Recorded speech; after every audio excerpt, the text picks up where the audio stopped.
صلو علیہ وآلہ۔ صحیح بخاری حدیث نمبر 47۔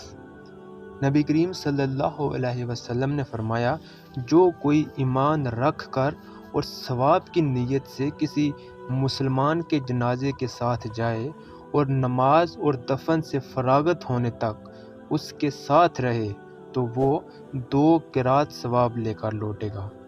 ہر قرات اتنا بڑا ہوگا جیسے احد کا پہاڑ، اور جو شخص جنازے پر نماز پڑھ کر دفن سے پہلے لوٹ جائے تو وہ 1 قرات ثواب لے کر لوٹے گا۔ صحیح بخاری حدیث نمبر 48۔ نبی کریم صلی اللہ علیہ وسلم نے فرمایا کہ مسلمان کو گالی دینے سے آدمی فاسق ہو جاتا ہے، اور مسلمان سے لڑنا کفر ہے۔